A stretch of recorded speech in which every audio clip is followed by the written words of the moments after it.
ராஜஸ்தான் மேனேஜ்மெண்ட்டோடைய டெசிஷன்லாம் பார்த்தா பயங்கர லெஜெண்டரியாக இருக்கும். ஹெட்மயரை 12 கோடி கொடுத்து ரிட்டைன் பண்ணுறது அப்படின்ட்டு கொஞ்சம் பேரம் பேசினார் அப்படின்னா எனக்கு தெரிஞ்சு விஜய் சங்கருக்கு பதிலாக கூட எடுத்துக்க வாய்ப்பு இருக்குது. இப்போ நான் எப்படி பார்க்குறேன் அப்படின்னா சஞ்சு சாம்சனை கூட்டு வரீங்கன்னா அதுக்கு பதிலாக இன்னொரு நல்ல பையே பண்ணுங்கிறேன். சஞ்சு சாம்சனோட நல்ல பையன் என்ன எப்படி பண்ணுறீங்க? சஞ்சு சாம்சன் நல்ல பையன் தானேங்க. அப்படி உள்ள வரும்போது நான் அதான் சொல்லல, இத்தனை வருஷமா மேட்ச் நம்ம நேரில் பார்க்குறப்ப தோனிக்கு தான் அந்த சவுண்ட் வரும். அதை கிட்டத்தட்ட இவரு கொண்டு வந்தாப்புல பிரவீஸ் அப்படி உள்ள வந்து அந்த பாகுபலி மாதிரி இப்படி போட்டு நின்று அது எங்கேருந்து பிடிச்சாரு என்னன்னு தெரியல. நல்லா இருக்கு, பார்க்கறதுக்கு நல்லா இருக்கு. எஸ், கண்டிப்பா ஒரு பிரைட் ஃபியூச்சர் வந்து அவருக்கும் இருக்கு, பிளஸ் அவரால் சிஎஸ்கேக்கும் இருக்கு அப்படிங்கிற மாதிரியான ஒரு இதுதான். ஆயிடக்கூடாது, அது மட்டும் தெரியல. கடவுளே நடக்கணும் நல்லா. டெவால் பிரேவிஸை இன்னைக்கு கொண்டாடுறாங்க எல்லாருமே. ஆனா அவரு ஆக்ஷன் வரும்போது ஒருத்தர் கண்டுக்கல. இதுல கொடுமை என்னன்னா மும்பை இந்தியன்ஸ் வந்து 3 வருஷமா வச்சிருந்தாங்க. இல்ல எனக்கு அதுதான் யோசிக்கிறேன். ஓகே, மும்பை இந்தியன்ஸ் வந்து அந்த டைம்ல they were busy buying the next left-handed McGrath Arjun Tendulkar அப்படின்னு நினைக்கிறேன். உண்மையா நான் ஓப்பனா சொல்ல போனா தெரிஞ்சு ருத்ராஜ் கெய்க்வாட் வந்து சென்னையோட ஃபியூச்சர் கேப்டனா இருப்பாரா அப்படின்றது எனக்கு ஒரு கொஸ்டின் மார்க்கா தான் இருக்குது. இது எப்படி தெரியுமா இருக்கு, ரோஹித் சர்மா நல்லா பண்ணியிருந்த ரோஹித் சர்மா திடீர்னு உட்கார வச்சு ஏதோ ஒரு டீம்ல இருந்து ஹர்திக் பாண்டியா தூக்கிட்டு வந்து வச்சாங்க. அதான் பண்ணாங்கல்ல. கிரிக்கெட் ஒன்லி நேயர்களுக்கு வணக்கம். இப்போ நம்ம கூட லியோ இணைஞ்சிருக்காரு. எதை பற்றி டிஸ்கஸ் பண்ண போகிறோம் அப்படின்னு பார்த்தோம்னா, இப்போ ஒரு வாரமாக பார்த்தோம்னா ஐபிஎல் ட்ரேடிங் ரூமா காட்டு தீயா பற்றிக்கிட்டு எரியுது. சஞ்சு சாம்சனை எத்தனை டீம் பிச்சு வாங்க போகிறாங்கன்னு தெரில. அது மட்டும் இல்லாமல் சில கான்ட்ரவர்சிஸும் சிஎஸ்கே பற்றி போயிட்டுருக்கு. அதுக்கு சில எக்ஸ்ப்ளனேஷன்ஸும் கொடுத்துருக்காங்க. இதெல்லாம் பற்றி தான் பேச போகிறோம். என்ன லியோ பார்த்தீங்களா? பார்த்தேன். பயங்கரமான இந்த லாஸ்ட் வீக் வந்து ஃபுல் அண்ட் ஃபுல் இந்த ட்ரேடை பற்றிய ஒரு வீக்காகவே இருக்கு. ஆமாம், மேட்ச் எதுவுமே இல்லை.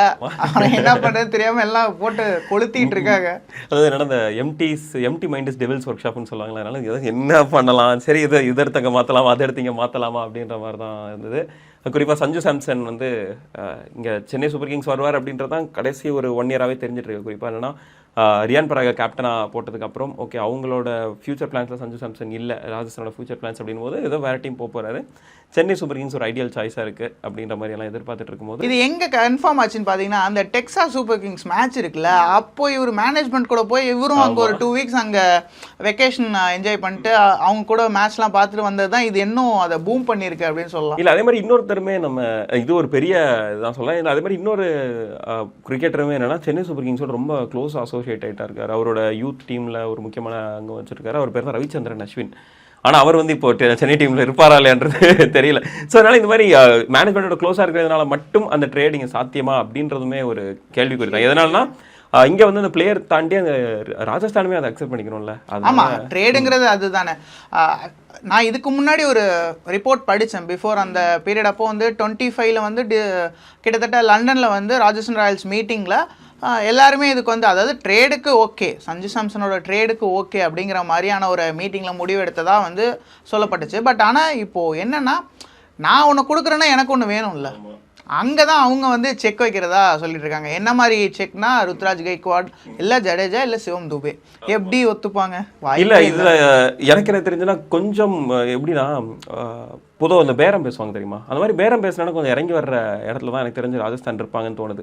ஏன்னா ராஜஸ்தான் மேனேஜ்மெண்ட்டோடைய டெசிஷன்லாம் பார்த்தா பயங்கர லெஜெண்டரியாக இருக்கும். ஹெட்மயரை 12 கோடி கொடுத்து ரிட்டைன் பண்ணுறது அப்படின்ட்டு கொஞ்சம் பேரம் பேசினார் அப்படின்னா எனக்கு தெரிஞ்சு விஜய் சங்கருக்கு பதிலாக கூட எடுத்துக்க வாய்ப்பு இருக்குது. ஸோ அதனால் சென்னை சூப்பர் கிங்ஸ் அவ்வளோ சீக்கிரமாக விட்டுறக்கூடாதுன்னு நான் நினைக்கிறேன். சென்னை சூப்பர் கிங்ஸ் இன்னும் கொஞ்சம் ஸ்ட்ராங்காக பேரம் பேசினாங்க அப்படின்னா டெஃபினட்டாக இந்த 3 பேரையுமே ரீட்டைன் பண்ணுறதுக்கான வாய்ப்புகள் இருக்குன்னு தோணுது. பட் மேபி எனக்கு தெரிஞ்சு சிவம் துபே வேணா போகிறதுக்கான ஒரு சாய்ஸ் இருக்குது, சான்சஸ் இருக்குன்னு தோணுது. அப்படி இன்கேஸ் சிவம் துபேக்கு பதிலாக இப்போ வந்து எப்படி சொல்கிறது, இந்த ஹேஸில் வந்துட்டு கேகேஆரும் சேர்ந்துருக்காங்களா. இப்போ வந்துக்கிட்டே இருக்குது டெய்லி சஞ்சு சாம்சன் வந்து இந்த டீம் போகிறாரு அந்த டீம் போகிறார். மேபி அவரே தன்னை ஸ்ப்ளிட் பண்ணிக்கிட்டு இருந்தாங்க, நீ கொஞ்சம் எடுத்துங்க இந்த மாதிரி தான் கொடுக்கணும்னு நினைக்கிறேன். முதல் 4 மேட்ச் உங்களுக்கு ஆடுறேன், இந்த 4 மேட்ச் உங்களுக்கு ஆடுறேன், அடுத்த 4 மேட்ச் உங்களுக்கு ஆடுறேன் அப்படின்னு சொல்லிட்டு அந்த 4 மேட்சாக ஸ்ப்ளிட் பண்ணிட்டா கூட சிறப்பு அப்படின்ற மாதிரி பார்க்கலாம். ஆனால் எனக்கு தெரிஞ்சு ராஜஸ்தானோட ஒரு டிமாண்ட்ஸும் நியாயமான டிமாண்ட்ஸாக தான் நான் பார்க்குறேன். துபே எந்த அளவுக்கு எனக்கு ஒரு சஞ்சு சாம்சனுக்கு எப்படி நீங்கள் தூபே எடுத்துக்கிறீங்களா அப்படின்றது எனக்கு தெரிஞ்சு இந்த ஒரு ட்ரேடில் வின்னர் அப்படின்னு பார்த்தோன்னா சிஎஸ்கே தான் இருக்க போகிறாங்க. சஞ்சு சாம்சன் பதிலாக தூபே எடுத்தாங்கன்னா ஜடேஜா அண்ட் ருத்ராஜ் வேணா எனக்கு தெரிஞ்ச ஒரு ஃபேரான ஆப்ஷனாக இருப்பாங்கன்னு தோணுது. ஏன்னா சஞ்சு சாம்சன் ஒரு பயங்கர எக்ஸ்பீரியன்ஸ்டான ஒரு பிளேயர் அப்படின்னும் போது உங்களுக்கு ஒரு top also captain material, wicket keeper, opening batsman, நிறைய ஆர்டர்ஸ்ல கூட ஒரு 1 down 2 downல கூட ஆடக்கூடிய ஒரு பிளேயர் சஞ்சு சாம்சன் அப்படின்னும் போது டீம் நெசசரினா ஒரு டீம் மேனா செயல்படக்கூடிய ஒரு அந்த மாதிரியான ஒரு பிளேயரை வந்து சிவம் துபே மாதிரி ஒரு ஒன் டைமென்ஷன் பிளேயருக்கு பதிலாக வாங்குவாங்க அப்படின்றதே ஒரு பெரிய லாபம். எனக்கு கேட்டேன்னா இதுதான் நல்ல சான்ஸ் அப்படின்னு சொல்லிட்டு துபையை கொடுத்துட்டு சஞ்சு வாங்கிக்கிறது சிஎஸ்கேக்கு நல்லது. அப்படி இல்லைன்னா பெஸ்ட் ஆப்ஷன் எனக்கு கேட்டேன்னா சஞ்சு சாம்சனுக்கு நியாயமான ஒரு ரீப்ளேஸ்மெண்ட்டாக எனக்கு தெரிஞ்சு ருத்ராஜ் கெய்க்வாடை தவிர யாருமே கிடையாது இந்த சிஎஸ்கே டீமில். ஏன் அப்படின்னா ருத்ராஜ் கெய்க்வாடும் உங்களுக்கு ஒரு நல்ல கன்சிஸ்டண்ட்டான ஒரு பேட்டராக இருக்காரு, ஒரு நல்ல டீசெண்டான ஒரு கேப்டன் தான். மேபி லைக் இன்னும் கேப்டனாக ஒரு பெருசாக சக்சீட் ஆகலை ஐபிஎல்ல பொறுத்தளவு, ஒரு டீசெண்டான ஒரு கேப்டன் அண்ட் ஒரு ரிலேபிளான பேட்ஸ்மேன் அப்படின்னும் போது எனக்கு தெரிஞ்சு சஞ்சு சாம்சனுக்கு இருக்கிற ஒரே உருப்படியான ரீப்ளேஸ்மெண்ட்னா இங்க வந்து எனக்கு கேட்டா ருத்ராஜ் கெய்க்வாட். அப்படின்னா தோனி கொடுக்கறதுக்கு நீங்க தயாரா இருந்தாங்க, ஐ மீன் சிஎஸ்கே தயாரா இருந்தாங்க அப்படின்னா கொடுக்கலாம். அதெல்லாம் வாய்ப்பே இல்லை, அது உலகம் அறிந்தது. அவரே சொல்லிட்டாரு கடைசி வரைக்கும் இந்த கட்டை வந்து எல்லோ ஜெர்சில தான் வேகுங்கிற மாதிரி சொல்லிட்டாரு. சரி, ஜோக்ஸ் அப்பார்ட். அதுக்கப்புறம் டெவால் பிரேவிஸ் செகண்ட் T20 பார்த்தீங்கன்னா கொல்லுன்னு கொன்று எடுத்துட்டாரு. செம்ம அடிச்ச அடின்னு. இப்போ 3வது மேட்சும் என்ன அடி அப்படிங்கும் போது சரி சிஎஸ்கே ஃபேன்ஸ் எல்லாருமே ரொம்ப சந்தோஷமா இருக்கும்போது தான் அஸ்வின் சம்மந்தமே இல்லாம அந்த ஒரு யூடியூப்ல அவர் என்ன நினைச்சு சொன்னான்னு தெரியல. மேபி நான் அதான் வீடியோ அதை பத்தி பேசும்போது கூட மென்ஷன் பண்ணிட்டே இருந்தேன். பேஸ் பிரைஸ் 75 லட்சம், குஜப்னீத்துக்கு கொடுத்த அந்த 2.2 கோடி, இந்த எக்ஸ்ட்ரா மணியை தான் அவர் மென்ஷன் பண்ணியிருப்பாரோ அப்படிங்கிற மாதிரி நான் சொன்னேன். பட் அவருமே அதை தான் வந்து எக்ஸ்பிளைன் பண்ணிருக்காரு. நீ அதை எப்படி பாக்குறீங்க? இல்ல அது என்னன்னா அந்த கமல்ஹாசன் சொன்ன மாதிரி தான், தவறுகள் செய்தால் மட்டும்தான் மன்னிப்பு கேட்க முடியும் அப்படின்ற மாதிரியான ஒரு ஸ்டேட்மெண்ட் தான் நேற்று வீடியோவில் அவர் சொல்லியிருக்காரு. என்னன்னா இங்க யாருமே தப்பு பண்ணல, அங்க வந்து நான் சென்னை சூப்பர் கிங்ஸ் தப்பு பண்ணிட்டாங்கன்னு சொல்ல, எக்ஸ்ட்ரா மணி பே பண்ணாங்க. ஆமா, ஏன்னா அந்த பேஸ் பிரைஸ்ல இருந்து அவங்க எவ்வளவு வேல்யூ பண்ணிருக்காங்களோ அந்த ஒரு எக்ஸ்ட்ரா மணி அவர் மென்ஷன் பண்ணாங்கங்கறத மேட்டர். அவங்க வந்து அதாவது இப்போ அஸ்வின் சொன்னது எந்த மாதிரி வைரல் ஆயிருக்குன்னா 2.2 crore மேட்டர் ஆகல, அதுக்கப்புறமும் பிஹைண்ட்ல ஒரு அமௌண்ட் கொடுத்து ஏஜென்ட்டுக்கு கொடுத்துருக்காங்கிற மாதிரி ஆயிடுச்சு. ஸோ இது ஆக்சுவலாக என்னன்னா ஹர்திக் பாண்டியா வந்து இதான தெரியுமா, அப்பவே நிறைய பேச்சு ஓடிட்டு இருந்தது. ஹர்திக் பாண்டியா வந்து ஒரு பெரிய தொகை கொடுத்துருக்காங்க, அண்டர் த டேபிள் ஒரு பெரிய அமௌண்ட் கொடுத்துருக்காங்க, அம்பானி ஃபேமிலி பெருசா பண்றாங்க அப்படி இப்படின்னு சொல்லிட்டு இருக்கிறதா இது யூஸ்வலா வர்ற ஒரு விமர்சனம் தான். அது நடக்குதா நடக்காததா அப்படின்றது எனக்கு தெரிஞ்சு அங்கே ஐபிஎல் மேனேஜ்மெண்ட் அவங்க விசாரிச்சாதான் தெரியுமே தவிர நம்ம இங்கிருந்து பேசினா நமக்கு எதுவும் பெருசா தெரியவும் செய்யாது. எனக்கு கேட்டா மேபி லைக் என்ன சொல்றது, ஒரு ஆன் பேப்பர் இது வந்து ஒரு ஃபேர் டீல் அப்படின்ற மாதிரி தான் நம்ம பார்க்கணும். அதுதான் மேனேஜ்மெண்ட்டும் வந்து இப்போ நேத்தி வந்து பகிரங்கமா ஸ்டேட்மெண்ட் விட்டுருக்காங்க. ஏன்னா இது வந்து அல்ல குர்ஜப்னீத் சிங் இன்ஜுரி ஆனாரா இல்லையா அப்படின்றது வந்து அடுத்த கேள்வி. ஏன்னா அதுக்கு அடுத்த நாளே அவர் ட்ராக்டர்ஸ் பண்ணார் அப்படின்ற மாதிரியான புகைப்படங்கள் வீடியோக்கள்லாம் வெளியே வந்தது. பட் அது டோட்டல் அவுட் ஆஃப் கொஸ்டின். ஆனாமே ஒரு மெடிக்கல் செட்டப் வச்சு அதெல்லாம் பார்த்துட்டு தான் ப்ரோ ஆன் பேப்பர் அதுல எந்த ஒரு தவறும் நடக்கல அப்படின்றதான் நம்ம இதுல பார்க்க முடியும். என்ன கேட்டா சிஎஸ்கே வந்து இந்த இதெல்லாம் ஆன் பேப்பர்ல எந்த ஒரு தவறும் இல்லை, ரொம்ப ஒரு ஃபேரான ஒரு ட்ரேட் தான். அவங்க கொடுத்த அந்த 2.5 crores வந்து 2.2 crores அப்படின்றது வந்து ரொம்ப ஒரு நியாயமான ஒரு பிரைஸ். ரீப்ளேஸ்மென்ட் பிளேயர் ரூல்லே வந்து அந்த கிளாஸ் 6 அதுல என்ன சொல்றாங்க அப்படின்னா, ஒரு பிளேயர் இன்ஜூர்ட் ஆயிட்டார் அப்படின்னா அவருக்கு நீங்க இன்னொரு சப்பா வந்து ஒருத்தவங்களை வாங்கலாம். அவங்க வந்து ரெஜிஸ்டர் பண்ணியிருக்கணும். ஆக்சுவலி வந்து அந்த ஆக்ஷனில் வந்து ரெஜிஸ்டர் பண்ணியிருக்கணும். டெவால் பிரேவிஸை இன்னைக்கு கொண்டாடுறாங்க எல்லாருமே, ஆனால் அவர் ஆக்ஷன் வரும்போது ஒருத்தர் கண்டுக்கல. இதில் கொடுமை என்னன்னா மும்பை இந்தியன்ஸ் வந்து 3 வருஷமா வச்சிருந்தாங்க, இந்த வருஷம் தான் கட்டி விட்டாங்க. இல்லை எனக்கு அதுதான் யோசிக்கிறேன். ஓகே, மும்பை இந்தியன்ஸ் வந்து அந்த டைம்ல they were busy buying the next left handed McGrath Arjun Tendulkar அப்படின்னு நினைக்கிறேன். அவங்க அர்ஜுன் டெண்டுல்கர் மேலே வச்ச நம்பிக்கை வந்து யார் இந்த சாதாரண டெவால் பிரேவிஸ் மேலாம் எப்படி வைப்பாங்க, ஒரு லெஜெண்டரி லெஃப்ட் ஆர்ம் பவுலர்ல. ப்ரோ நீங்க எனக்கு எடுத்த வரைக்கும் எல்லாருமே சொல்றதுன்னா மும்பை இந்தியன்ஸோட ஸ்கவுட்டை தான் ஆகோன்னு சொல்லுவாங்க. ஏன்னா இங்க லோக்கல் நடக்கிற மேட்சஸ்ல கூட வந்து உட்காந்துருப்பாங்க யாராச்சும் ஒரு ஆள். டிஎன்பிஎல்ல பாத்தீங்களா வினய்குமார் வந்து உட்காந்துருக்காரு மும்பை இந்தியன்ஸ் ஸ்கவுட்டா. அதான் அந்த அளவுக்கு ஃபைன் பண்ணக்கூடிய ஆட்கள் அவங்க நல்லா தான் ஃபைன் பண்ணாங்க. பட் மேபி அவங்களுடைய அந்த டேர்ம்ஸ் அண்ட் கண்டிஷன்ஸ்ல அவர் இல்லையோ என்னமோ, இல்ல அவர் இதான் நடக்கணும்னு இருந்திருக்கலாம், என்ன சொல்றது எழுதி இருக்கலாம். ஏன்னா டெவால் பிரேவிஸ் வந்து அவருக்கு வந்து போதிய அளவுக்கு அந்த இடத்துல ஆப்பர்ச்சுனிட்டி கிடைக்கல. அவரோட ரோல் வந்து அந்த இடத்துல நிறைய பேர் இருந்தாங்க. உங்களுக்கு சூரியகுமார் யாதவ் இருக்கார், திலக் வர்மா இருக்கார் அப்படின்னும் போது அதெல்லாம் தாண்டி கடைசியாக வருவார் டெவால் பிரேவிஸ். ஒரு ஃபினிஷர் ரோல் மாதிரி டெவால் பிரேவிஸை பயன்படுத்தினது வந்து எனக்கு தெரிஞ்சு பிரேவிஸ்க்கும் நல்லதில்லை, மும்பை இந்தியன்ஸ்க்கும் நல்லதில்லை. இவரோட ஸ்ட்ராங் பொசிஷன் சம்பாட் இந்த மிடில் ஆர்டரில் இறங்குறது. பட் ஆனால் இங்கே மிடில் ஆர்டரில் வந்து உங்களுக்கு ஸ்டாக்டாக இருக்குது. சூரியகுமார் யாதவ் இருக்காரு, திலக் வர்மா இருக்காரு, ஹர்திக் பாண்டியா உங்களுக்கு லோவர் மிடில் ஆர்டரில் வராரு அப்படின்னும் போது அந்த எல்லாமே மோர் ஆர்லெஸ் ஃபிக்ஸ்ட் அப்படின்றது. அதான் ஓகே. ஸோ லைட்டாக ஒரு சின்ன மும்பை கண்ணி வெளியே வந்துட்டாரு. ஸோ ஓகேனா இந்த மாதிரியான இருக்கிறதுனால டெவால் பிரேவிஸ் அந்த இடத்துல செட் ஆகலையோ அப்படின்ற மாதிரி தோணுது. அண்ட் எனக்கு தெரிஞ்சு இல்லை நம்ம ஆக்சுவலி என்னன்னா பிரேவிஸ் வந்துட்டு இப்போ அடிக்கிற அடி அதுவும் ஹெட்டை வந்து அப்படியே ஸ்டில்லா வச்சிருக்காரு. ஸ்டில்லா வச்சுட்டு அதுவும் அந்த 3 in a row 6 அடிக்கிறாரு பாருங்க நேத்தி மேட்ச். அந்த இதுல எப்பா சாமி, சரி இது அப்படியே இந்த ஃபார்மை மெயின்டைன் பண்ணிக்கோப்பா, மே மாசம் அப்படியே வந்து கொஞ்சம் கொடுத்துரு, ஒன்னாலதான் அந்த ஹாப்பினஸ் இருக்கும் அப்படின்னு சிஎஸ்கே ஃபேன்ஸ் எல்லாம் கொஞ்சம் வேண்டிட்டு இருப்பாங்க. இப்பதான் அவங்களுக்கு அந்த ஒரு லைனும் வந்திருக்குன்னு நினைக்கிறேன். உர்வில் பட்டேலா இருக்கட்டும், இல்ல ஆயுஷ் மாத்ரேயா இருக்கட்டும், டெவால் பிரேவிஸ் மாதிரியான அக்ரெசிவ் ஸ்டார்ட் கொடுக்குற பிளேயர்ஸ் வந்து ஆஃப்டர் இயர்ஸ் என்ன கேட்டால் வந்திருக்காங்க. பிரெண்டன் மக்லம், டுவைன் ஸ்மித் கொடுத்த அக்ரெசிவ் ஸ்டார்ட்டுக்கு அப்புறம் இப்போதான் முதலாக 2 பேரும் ஒரு அக்ரெசிவ், ஐ மீன் லைக் ஒரு அக்ரெசிவ் ஓப்பனரோ ஒரு அக்ரெசிவ் டாப் ஆர்டரோ கிடைச்சிருக்கு. அதுக்கப்புறம் வந்து டுப்ளசிஸ் வந்து அஃப்கோர்ஸ் ரொம்ப எக்ஸ்ப்ளோசிவா இமீடியட்டா முதல் 2 ஓவர்லயே ஆன் த கோ அவர்லாம் வந்து கொஞ்சம் பவர் பிளே முடிகிற வரைக்கும் வெயிட் பண்ணுவாரு. சேம் தான் ருத்ராஜுக்கும், டெவன் கான்வே அதே மாதிரி தான். அப்படின்னு போது ஒரு பெரிய ஸ்ட்ரெச்ல வந்து அவங்க ஓப்பனிங் வந்து எக்ஸ்ப்ளோசிவ் ஓப்பனர்ஸ் இல்லாம இருந்தாங்க. பிரெண்டன் மக்லம் காலத்தெல்லாம் சொல்லாதீங்க, அதெல்லாம் நினைச்சா அதெல்லாம் கிட்டத்தட்ட ஒரு 10 வருஷம் ஆகுது நினைக்கிறேன். கிட்டத்தட்ட ஒரு 2015 அந்த பேனுக்கு முன்னாடி தான் நடந்தது. ஸோ அந்த டைமுக்கு அப்புறம் இப்பதான் முதல்ல அவங்க எக்ஸ்ப்ளோசிவ் பேட்டர் செட் ஆயிருக்காங்க. ஸோ பாப்போம் எப்படி ஒர்க் அவுட் ஆகுது அப்படின்ட்டு. ஈவன் அதான் ஆயுஷ் மாத்ரே ஒரு நல்ல ஃபைண்ட், உர்வில் பட்டேல் மிட்வேல வந்து கிடைச்ச அந்த பிளேயர்ஸ் எல்லாமே ஒரு நல்ல ஃபைன். ஆக்ஷன்ல தான் ஒரு பெரிய பிளேயர் தான், கிட்டத்தட்ட 10 கோடி. இல்ல அது எல்லாருமே அவங்களே நம்பிக்கிட்டாங்க. சிஎஸ்கே எடுத்துட்டாலே அது வந்து ஏதோ மாஸ்டர் ஸ்ட்ரோக் அப்படிங்கிற மாதிரி அவங்களே நம்பிட்டாங்க. நம்பினதுக்கு தான் தீபக் கூடவும் செஞ்சாரு, ராகுல் திரிபாத்தியும் நல்லா செஞ்சாரு. பட் ஓகே, இது எல்லாமே பார்ட் அண்ட் பார்சல் தான் தோனி சொல்ற மாதிரி. அதான் இப்போ என்னன்னா அஸ்வின் ஆக்சுவலி இந்த வார்த்தை விட்டது அவருடைய அந்த டைம்லைன் எடுத்து வச்சு பார்த்தோம்னா அவர் விஷமமா பண்றாரா இல்லை எப்படி என்னன்னா தெரியல. பட் அவர் ஏதோ ஒன்று பண்றாரு, அது ஒரு பெரிய கலகத்தை ஏற்படுத்திடுது. ஈவன் இன் மன்கட் விஷயமே அஸ் அ பவுலரா அவர் சொல்றது எல்லாமே கரெக்ட் தான். அது நம்ம spirit of the game cricket என்ன வேணா சொல்லலாம். பட் நீங்க அங்க ஒரு விக்கெட் எடுக்கிறீங்க, அது ரூல் புக்ல இருக்கு, நான் பண்றேன் அப்படின்னு அவர் தன்னை ஒரு கலகக்காரரை தான் காட்டிக்கிட்டு இருக்காரு. நீங்க எப்படி பாக்குறீங்க? கலகக்காரர் நல்லா தான் இருக்குது. கலகக்காரர் ஓகே, நியாயமான இடத்துல கலகம் செஞ்சா பரவாயில்ல. பட் டிஎன்பிஎல்ல 2 வைடுக்கு டிஆர்எஸ் கேட்டுட்டு அதுக்கப்புறம் அம்பையரோட தப்பான decision, of course at end of the day அம்பையரோட டெசிஷன் தான் அப்படின்னு அதுக்கப்புறமும் கோவப்பட்டு இதை தூக்கி போடுறது. ஊர்ல நம்ம டோர்னமெண்ட் ஆடும்போது கூட அங்கேயே வந்து போஸ்டல் அடிச்சு ஓட்டிருப்பாங்க, நடுவர் தீர்ப்பே இறுதி, போய் சண்டை போடக்கூடாது அப்படின்ட்டு. ஸோ அந்த ஒரு பேசிக் ரூல்ல கூட அவர் அந்த இடத்துல தான் அவரோட டாமினண்ட்டை காட்டுறாருன்றது. நான் ஒரு இன்டர்நேஷனல் பிளேயர், நான் வந்து இந்த மாதிரி ஸ்டேட் டோர்னமெண்ட்ல நான் சொல்றது கேளுங்க அப்படின்ற மாதிரியான ஒரு குட்டி டாமினன்ஸ் காட்டுறாரு.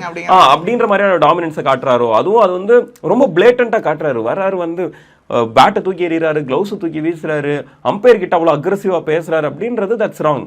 அந்த இப்போ அவர் வந்து இன்னும் சொல்ல போனால் கடைசி ஒரு 2 வருஷமா அவர் 2 வருஷத்துக்கு முன்னாடி அவர் ரிட்டையர் ஆகிறதுக்கு முன்னாடி இருந்த அந்த ஒரு ஸ்ட்ரெச்சில் அவர் அவ்வளோ லெஜெண்டாக பேசிட்டு இருந்தோம். லெஜெண்ட் ஆஃப் த கேம் அவ்வளோதான், இப்போதைக்கு இருக்கிற பெஸ்ட் பிரெயின்ஸ் கிரிக்கெட்ல அவர் தான் அப்படின்னு பேசிட்டு இருந்தவங்க. இன்னுமே ஆஃப்கோர்ஸ் லைக் அதில் எந்த ஒரு மாற்றமும் இல்லை. பட் அப்படி ஒரு லெஜெண்டா இருந்தவர் கொஞ்சம் கொஞ்சமா அவரோட இமேஜை அவரே டார்னிஷ் பண்ணிக்கிறாரோ அப்படின்ற மாதிரியும் எனக்கு தோணுது. கொஞ்சம் 1 or 2 கான்ட்ரோவர்ஷியல். இல்ல மேபி நான் அதை எப்படி பாக்குறேன்னா, அவரு கொஞ்சம் எப்படின்னா சில விஷயங்கள் ஓப்பனாவே பேசிடுறாரு. இப்போ நம்ம எல்லாமே பாக்குறோம்னா இப்போ சிஎஸ்கேனாலே அதுக்கு வந்து அதுக்குன்னு ஒரு வெயிட்டேஜ் கொடுத்து தான் ரசிகர்கள் எல்லாமே வச்சுருப்பாங்க.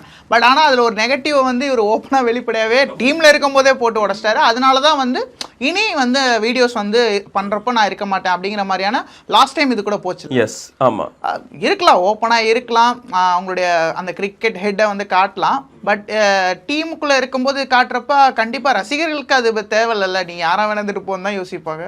இது ரசிகர்களை தாண்டி டீம்லேயே ஒரு பெரிய பிரச்சனையை கொண்டு வரும் தான் நான் பார்க்குறேன். யூஸ்வலாகவே என்னன்னா டீமில் உள்ள நடக்கிற ஒரு விஷயம் வந்து வெளியே வராமல் இருக்கிறது பெஸ்ட்டு. அந்த ஒரு 4 செவத்துக்குள்ளே நடக்கிறது வந்து அந்த 4 செவத்துக்குள்ளேயே முடியும். இல்லை இப்போ டெவால் பிரேவிஸ் வந்து அவர் இன்டர்னல் மீட்டிங்லலாம் அதை பற்றி எதுவுமே சொல்லலையா, அவரே அவர் வீடியோவில் சொல்லிட்டார் தெளிவாக. நீங்க பாத்தீங்களா இல்ல அந்த 13 நிமிஷம் வீடியோ? இல்ல அந்த நான் சொல்றது என்னன்னா, அவர் வந்து டீமுக்கு உள்ள இருக்கிற ஸ்டஃப்லாம் இருக்குல்ல, உள்ள இந்த மாதிரியான விஷயங்கள்லாம் இருக்குது, ஒருவேளை இப்படிலாம் பண்றாரோ அப்படின்ற மாதிரி அவர் வந்து டீம்ல நடக்கிற சில விஷயங்களை வந்து அப்படி ஓப்பன்ல பேசுறது வந்து கொஞ்சம் டீமுக்குள்ள நீங்க சொல்றீங்களா ஃபேன்ஸை கோவப்படுத்தும்னு சொல்றீங்கல்ல, அது டீம்லையுமே ஒரு சின்ன டிஸ்ரப்ஷனை ஏற்படுத்தும் அப்படின்றது தான் நான் சொல்ல விரும்புறேன். சில விஷயங்களை வந்து பேசாம விடுறது நல்லதோ அப்படின்ற மாதிரி எனக்கு தோணுச்சு. அஃப்கோர்ஸ் லைக் அது எண்ட் ஆஃப் என்னன்னா இது வந்து அவங்களோட ஒப்பீனியன் தான், சொல்றதுல எந்த ஒரு தப்பும் கிடையாது. பட் ஒரு டீமா இருக்கும்போது சில விஷயங்கள் பேசக்கூடாது. இல்ல அதான் எடுத்து வச்சு பார்க்கும்போது சில விஷயங்கள் இப்ப மன்கட் விஷயத்துல அவர் பேசுறது, அவருடைய ஸ்டாண்ட் எல்லாம் வந்து உண்மையிலே தேவையான ஒரு விஷயம். நிறைய பேர் அப்ரிஷியேட்டும் பண்றாங்க அப்படின்னும் போது, ஏன்னா அவர் வந்து நான் இந்த இது நம்புறேன், இது வந்து கிரிக்கெட் ரூல்ஸ்ல இருக்கு, நீங்க ஏன் தப்பா நடந்து போறீங்க அப்படின்றது அவ்வளவு ஸ்ட்ராங்கா இருந்ததுல நிறைய பேர் அவர் கூட நின்னாங்க, நீங்க பண்ணது கரெக்ட் அப்படின்ட்டு. பட் ஆனா இந்த விஷயத்துல தான் மேபி வேணாமா அப்படின்ற மாதிரி தோணுச்சு, அவ்வளவுதான். ஓகே. ப்ளஸ் இன்னொன்று பார்க்கும்போது அஸ்வின் விஷயத்தில் வந்துட்டு லாஸ்ட் இயர் வந்து அவருக்கு என்னன்னா அஸ்வின் பேக் டு சென்னை அப்படிங்கும்போது சேப்பாக்கில் கண்டிப்பாக நல்லாவே யூட்டிலைஸ் பண்ணுவாங்க அப்படின்லாம் பார்க்கும்போது எல்லாமே ஒரு மாதிரி சொதப்பல்ஸாகவே போயிடுச்சு பாவம். லைக் எப்படி சொல்கிறது, 9 மேட்ச் விளையாடி 7 விக்கெட் தான் எடுத்திருந்தார். எக்கனாமி ரேட்டும் ரொம்ப அதிகமாக போயிடுச்சு. அதுவும் லெஃப்ட் ஹேண்டர்ஸ்னாலே அஸ்வின் வரப்போ பயப்படுவாங்கும் போது அந்த பிரியான் ஷாரியா சாரி என்ன அடி தனியால நின்று ஜெயித்து கொடுத்துட்டு போனார்ல ஓப்பனிங் இறங்கி இது பண்ணி அதே. ஆனா பட் இப்படி நடக்கும்போது பிரவிஸ் மாதிரியான ஒரு ஆளும் உள்ள வராரு. அவரும் ஒரு மேட்சோ கொடுத்து எனக்கு என்னன்னா பிரவிஸோட அந்த என்ட்ரி தான். நான் பஞ்சாப் vs சிஎஸ்கே மேட்ச் வந்து நான் பார்த்துட்டு இருக்கேன். அப்படி உள்ள வரும்போது நான் அதான் சொல்லலை, இத்தனை வருஷமா மேட்ச் நம்ம நேரில் பார்க்குறப்ப தோனிக்கு தான் அந்த சவுண்ட் வரும். அதை கிட்டத்தட்ட இவரு கொண்டு வந்தாப்புல பிரவிஸ். அப்படி உள்ள வந்து அந்த பாகுபலி மாதிரி இப்படி போட்டு அது எங்கேருந்து பிடிச்சாரு என்னன்னு தெரியல. நல்லா இருக்கு, பாக்குறதுக்கு நல்லா இருக்கு. அவர் என்ன பண்றாருன்னு தெரியாது, நல்லா இருக்கு. எஸ், கண்டிப்பா ஒரு பிரைட் ஃபியூச்சர் வந்து அவருக்கும் இருக்கு, பிளஸ் அவரால் சிஎஸ்கேக்கும் இருக்கு அப்படிங்கிற மாதிரியான ஒரு இதுதான். ஆயிடக்கூடாது, அது மட்டும் தெரியல. கடவுளே நடக்கணும் நல்லா. சரி, ஓகே. ஸோ இது சொல்றேன், அவரோட கம்பேக் போன சீசன் வந்து வரும்போது ஓகே ரைட் எல்லாம் அவ்வளோதான், எங்களோட பழைய பேண்ட் நாங்கள் we are putting together the old band அப்படின்ற மாதிரி சொல்லும்போது அஸ்வினும் உள்ள வராரு. ஓகே அவ்வளோதான், லெஜெண்டரியாக நடக்க போகுது, அவர் பண்ண வேண்டிய அவர் தான் ஓப்பனிங்லேயே பவுல் பண்ணுவார் அப்படின்ற மாதிரிலாம் முன்னாடி இருந்த ஒரு பேச்சு உண்டு. முன்னாடி நல்லாவும் போடுவார். கிறிஸ்கெயில் மொதல் ஓவர்லாம் திணற விட்டு 2வது ஓவரில் விக்கெட் தூக்கிட்டு போனவர். அது ஆக்சுவலி தோனியோட மாஸ்டர் ஸ்ட்ரோக் அப்படின்றது. நியூ பால்ல அதுவும் ஸ்பின்னருக்கு கொடுக்கறது, அதை இவர் வந்து சூப்பரா பண்ணாரு. ஸோ அப்படின்னும் போது அந்த இது போன வருஷம் சுத்தமாக ஒர்க் அவுட் ஆகலை. அப்பவும் ஒரு கான்ட்ரவர்சி வந்ததுன்னு நினைக்கிறேன். அஸ்வினோட சேனல்ல இருந்து சிலர் பேசினது வந்து பதிரனாவை நீங்க பவர் லிவ்ல போடுங்க அப்படின்னு சொன்னது. ஸோ இந்த மாதிரியான வரும்போது அஸ்வினோட யூடியூப் சேனல்ல இருந்து வரும்போது அது அஸ்வினோட வாய்ஸாக தான் நிறைய பேர் எடுத்துப்பாங்க. இது வந்து என்னதான் இருந்தாலும் அவரோட வாய்ஸ் அப்படின்ற மாதிரி என்னது அவரோட சேனல் அப்படின் போது அதுல இருந்து வர்றது அவரோட ஒப்பீனியனா எடுத்துக்கிறதுக்கான வாய்ப்புகள் அதிகமா இருக்கு. அப்படின்னும் போது தொடர்ந்து இப்போ இந்த இது மட்டும் இல்லை, இந்த ஐபிஎல் சீசன் மிட் சீசன்ல இருக்கும்போதே இவரை ஒழுங்கா யூட்டிலைஸ் பண்ண மாட்டாங்க, அஸ்வினை ஒழுங்கா யூட்டிலைஸ் பண்ண மாட்டீங்க நீங்க அப்படின்ற மாதிரியான விஷயம்லாம் சொல்லும் போது அவங்க ஆக்சுவலி அஸ்வினோட சேனல்ல பேசுறதுனால அஸ்வினுக்காக நிறைய பேசலாம். ஆமா, பட் ஆனா பாக்குற நமக்கு அது ஒரு மாதிரி தான். ஏன்னா அஸ்வின் வந்து உங்களுக்கு ரன்ஸ் அள்ளி கொடுத்தாரு, முக்கியமான விக்கெட்ஸ் எடுத்தாரான்னு கேட்டா இல்ல, பேட்டிங்ல ஏதாச்சும் ஒரு கான்ட்ரிபியூஷன் இருந்துச்சான்னா இல்ல, அப்படின்னு போது அது எதுக்கு அப்படின்ற மாதிரி என்ன சொல்றது, ஒரு இவ்வளோ பெரிய தொகை கொடுத்து வாங்கினதுக்கு அது சுத்தமாக இம்பாக்ட் இல்லை அப்படின்றது வந்து ஒரு பெரிய டிசப்பாயின்மெண்ட். அதை விடவும் பெரிய டிசப்பாயின்மெண்ட் அவர் இந்த மாதிரியான சில கருத்துக்கள் சொல்றது வந்து ரசிகர்களையும் சரி டீம்லேயும் சில டிஸ்ரப்ஷன்ஸ் ஏற்படுத்தி இருக்குமோ அப்படின்னு தான் நான் நினைக்கிறேன். அதுதான் மேபி இப்போ இந்த ரிப்போர்ட் வந்து வர ஆரம்பிச்சிச்சு. அஸ்வின் வந்துட்டு ரிலீஸ் ஆக கேட்டிருக்க மாதிரி சொல்லியிருக்காரு அப்படின்னு. பட் ஆனால் அதை பற்றி அவர் எதுவுமே வீடியோஸில் எதுவுமே பேசல, அவருடைய சேனல்ஸ்லையும் பேசல. அது சம்மந்தமாக அது வந்து ஒரு மாதிரி இதாக தான் போயிட்டுருக்கு. பட் தெரியல, போயிடுவார் தான் நினைக்கிறேன். ஏன்னா 10 கோடி மினி ஆக்ஷன்ல இன்னும் கொஞ்சம் டீமை இது பண்றதுக்கு சான்சஸ் இருக்கு. அதுவும் இல்லாம இப்ப பிரவிஸை நீங்க ரீடைன் பண்ணனும்னா அவருக்கும் ஒரு அமௌண்ட் கொடுத்தா தானே ஆகணும். ஆமா, அதனால வேற யாராச்சும் வெளியே அனுப்பி தான் ஆகணும் அப்படின்னும் போது எனக்கு தெரிஞ்சு அஸ்வின் வந்து அது அஸ்வினுக்கும் நல்லதுன்னு தான் நினைக்கிறேன். அஸ்வினுக்கு வந்து இதுக்கப்புறம் சிஎஸ்கே நம்ம முடிவு பண்ண முடியாது. இல்ல நான் ஏன் சொல்றேன் அப்படின்னா அஸ்வினுக்கு இந்த சிஎஸ்கே டீம்ல இப்ப இடம் இருக்கான்னு கேட்டீங்கன்னா கொஸ்டின் மார்க் தான். ஏன்னா இப்போ அடுத்த ஜென்ரேஷன் பிளேயர்ஸ் அவங்க கொண்டு வரணும் அப்படின்னும் போது சீனியர் பிளேயர்ஸ் கொஞ்சம் கொஞ்சமாக விளைக்கணும். எனக்கு தெரிஞ்சு இன்னும் அடுத்த வருஷம் தோனியே எனக்கு தெரிஞ்சு மேபி லைக் அவர் எல்லாருமே சொல்லிட்டு தான் இருக்கா தோனி தான் லாஸ்ட் சீசன் அப்படின்னா அந்த இதுக்கு நான் போகவே விரும்பல. பட் ஆனால் அடுத்த சீசன் எனக்கு தெரிஞ்சு ஒரு பெரிய பஞ்ச் ஆஃப் யங் டேலண்ட்ஸ் உள்ள வருவாங்கன்னு தோணுது. அதனால நிறைய சீனியர் பிளேயர்ஸ் வந்து கொஞ்சம் கொஞ்சமாக ஸ்டெப் அப் பண்ணுவாங்க. அண்ட் அதில் முக்கியமான ஒரு ஆளாக இருக்க போகிறது அஸ்வின் அப்படின்னு தான் நினைக்கிறேன். அவருமே இன்னுமே ஒரு டேலண்டடான ஒரு பிளேயர் தான், இன்னுமே ஒரு கேம் சேஞ்சிங் ஸ்பெல் போடக்கூடிய ஒரு பிளேயர் தான். அப்படின்னும் போது மற்ற டீம்ஸில் அவருக்கான இடம் இருக்க தான் செய்யுது. இந்த டீம் வந்து இப்போதைக்கு அடுத்த ஜென்ரேஷன் போகிறதுனால எனக்கு தெரிஞ்ச அஸ்வின் இல்லை இந்த தடவை வந்து என்னன்னு பார்த்தீங்கன்னா இந்த ஐபிஎல் ட்ரேட் சம்மந்தமாக போகிற விஷயங்கள் முன்னாடிலாம் வந்து காதுமா முடிச்ச மாதிரியே இருக்கும். ஏன்னா இப்போ கெயில்லாம் வந்து அப்படி தான் ட்ரேடில் தான் இறக்குனாங்க. அதெல்லாம் நமக்கு எப்படா ஆக்ஷனில் வாங்கினாங்கிற மாதிரி தான் போகும். நிறையா விஷயங்கள் ட்ரேடில் போயிருக்கு இதுக்கு முன்னாடியும். பட் இப்போதான் கொஞ்சம் அது எதுவும் ஃபுட்பால் ட்ரேட் மாதிரி அந்த இது எல்லாமே பேசிட்டு இருக்காங்க. பாப்போம், நல்லா இருக்கு. சரி, கடைசி ஒரே ஒரு क्वेश्चन, சஞ்சு சாம்சன் இந்த டீமுக்கு வந்தா ஐடியலான ஆப்ஷனா இருக்கும்னு நினைக்கிறீங்க? I think so. சிஎஸ்கேக்கு எனக்கு தேவையில்லைன்னு தான் தோணுது. தேவையில்லையா? எதனால?